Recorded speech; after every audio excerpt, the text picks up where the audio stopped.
Bienvenidos a la Cámara del Arte. Yo soy Celia y vamos a hablar de Joaquín Sorolla, el maestro de la luz mediterránea.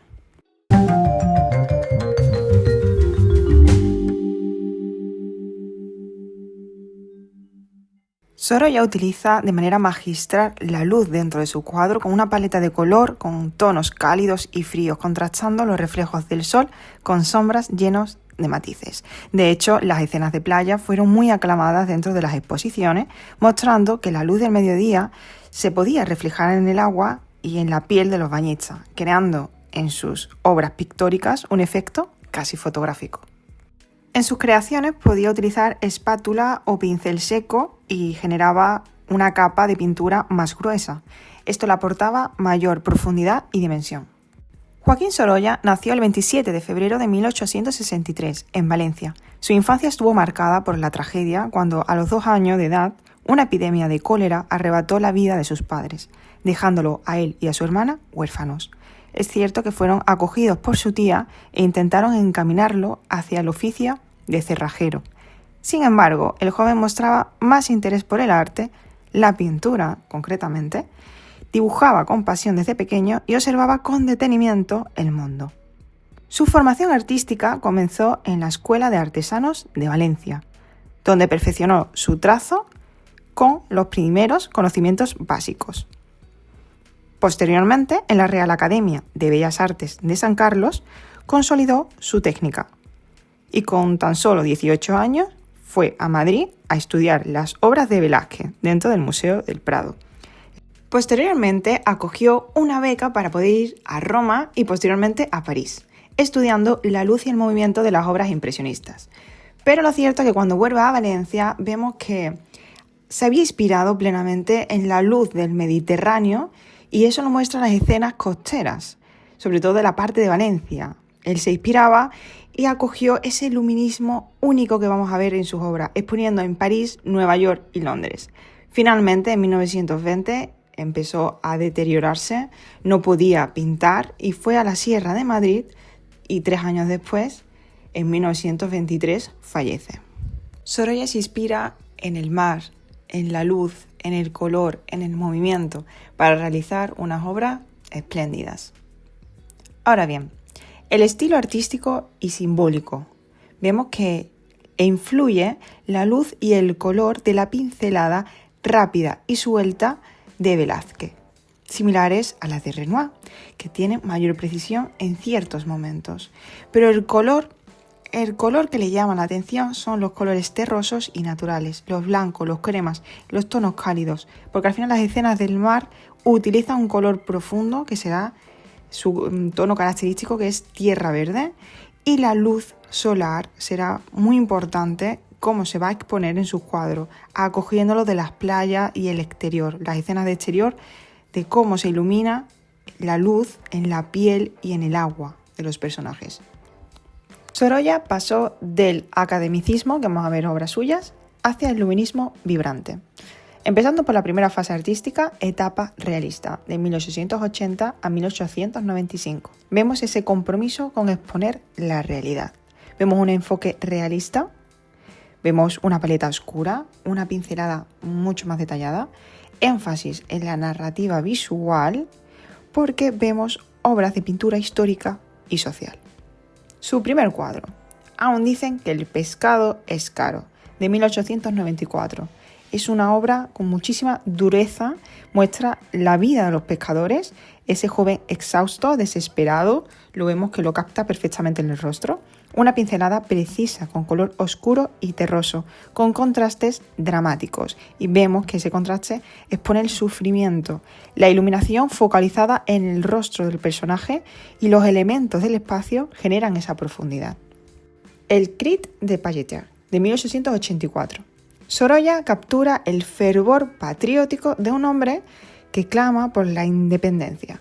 Vemos esa pincelada más suelta, con mayor expresividad, un uso dramático del rojo y un tono cálido, terroso. Vemos ese carácter de heroísmo que transmite el personaje principal, esa iluminación interna. Defensa del Parque de Artillería de Monteleón, del año 1884. Vemos que es una obra de gran formato y muestra el episodio de la Guerra de la Independencia Española. Vemos la pincelada, que es muy minuciosa y académica porque vemos varios detalles en el cuadro con un color bastante dramático y oscura la paleta, con predominio de marrones y grises. La iluminación genera ese contraste con las sombras, generando mayor profundidad con una perspectiva clásica con múltiples planos. La dureza de la obra Otra Margarita del año 1892. Vemos que Sorolla expone a una mujer que ha sido detenida por la policía con una expresión de resignación, de tristeza.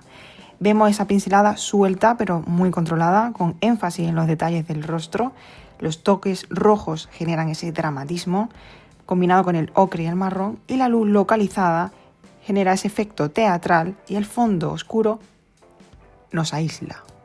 En esta escena vemos un retrato íntimo de una madre y su hijo. Sorolla experimenta con la luz suave y envolvente en este cuadro de madre, 1895, con una pincelada delicada, fluida, con colores armoniosos y cálidos. Sorolla comienza a experimentar con la luz, el color, vemos ese luminismo que se verá en los cuadros con una pincelada más suelta, una paleta vibrante. Vemos la esencia del Mediterráneo en varios cuadros que empieza a pintar y a confeccionar. Y podemos catalogar esta nueva etapa como la conquista de la luz. La segunda etapa, etapa impresionista y luminista, de 1895 a 1910. Vemos diferentes escenas de la hora del baño. En 1904, a partir de aquí empieza a experimentar con la luz mediterránea. Suelen aparecer grupos de niños en la playa, con el sol que se refleja en sus cuerpos, y él lo capta de manera excepcional con una pincelada vibrante y espontánea. Esa luz intensa crea un efecto de transparencia en el agua, y vemos que los diferentes grupos de los niños generan los planos artísticos dentro del cuadro y también la profundidad. En el bote blanco de 1905 vemos que la embarcación se desliza sobre el agua, con las figuras que disfrutan del sol. Pero es que vemos en este cuadro muchísimo movimiento, porque la pincelada es fluida, es muy expresiva. Corriendo por la playa en 1908 vemos de nuevo ese dinamismo, ese movimiento, porque los niños están corriendo descalzos por la arena y el viento mueve su ropa. A través de esa pincelada ágil y dinámica, de nuevo consigue el movimiento activo, con los blancos y los azules, le da esa luminosidad al cuadro, esa luz vibrante y esa perspectiva abierta que nos ayuda a ver todo ese carácter de profundidad al fondo, donde aparecen diferentes figuras de los niños que se están bañando y las olas en movimiento. En el baño del caballo vemos que el caballo emerge del agua mientras un joven le va guiando. Vemos de nuevo esa pincelada fluida, espontánea, que ya es característica en Sorolla, y le aporta ese movimiento, esos tonos cálidos y fríos que están en armonía. En la obra El paseo a orillas del mar de 1909 vemos que Sorolla va a retratar a dos mujeres y una de ellas es su esposa e hija, caminando por la playa. De nuevo esa pincelada suelta, vibrante, que ya la tiene totalmente calada, generando un dinamismo dentro del cuadro y los colores blancos, azules y esa calidez de los reflejos dorados. Esa luz mediterránea está de manera intensa expuesta en el cuadro y vemos el horizonte en la profundidad. Llegando a su etapa madura, donde vamos a ver retratos, vemos que será el maestro de retratos y pintura de escenas costumbristas, desde el año 1910 a 1920. La técnica está muy refinada, la pincelada es totalmente libre y la paleta incluso es aún más luminosa. En el retrato de Ramón y Cajal del año 1906 vemos que la mirada es profunda, reflexiva, con una pincelada contenida, pero muy expresiva, como hemos comentado. La luz se refleja en el rostro y vemos ese carácter de inteligencia y totalmente analítica dentro del retrato. Por otra parte, en el retrato de Joaquín Sorolla García de 1917 vemos esa expresión introspectiva iluminada por una luz suave, delicada, con un color cálido y armonioso, con dorados, dándonos ese carácter de intimidad. Volvemos a ver a su esposa envuelta en un elegante vestido oscuro. Vemos esa mirada serena y penetrante. Con la pincelada fluida y precisa vemos esos detalles dentro del rostro y el color en tonos oscuros, que contrastan con las luces cálidas. Vemos esa profundidad que está resaltada con la figura con fondo neutro. En estos dos cuadros es donde nos damos cuenta que la luz es mucho más potente. Vemos en la primera escena Valencia, las grupas de 1916, caballos y jinetes en una composición dinámica, totalmente llena de vida. La pincelada es totalmente ágil, expresiva, en un espacio abierto. En Ayamonte, la pesca del atún, los pescadores están en plena faena. Vemos esa pincelada de nuevo vibrante, con una atmósfera luminosa y envolvente. Por consiguiente, Sorolla evolucionó desde una técnica muy académica, con una precisión a la pincelada, con temas sociales, hacia una mayor espontaneidad dentro de las obras, con muchísimo luminismo, que es clara distinción de identidad de su obra, dejando atrás el detallismo académico para abrazar esa pintura, como hemos dicho, más libre, más expresiva. Su temática cambia, capturando la alegría de la vida cotidiana, especialmente en las escenas de playa, lo hemos visto, y en los retratos. El luminismo de Sorolla es clave y a la misma vez distintivo dentro de los cuadros españoles, acompañando a Sorolla en este trayecto. Espero que paséis muy buenas semanas, muy buen verano y nos vemos a la próxima. Sí, tú y yo en julio.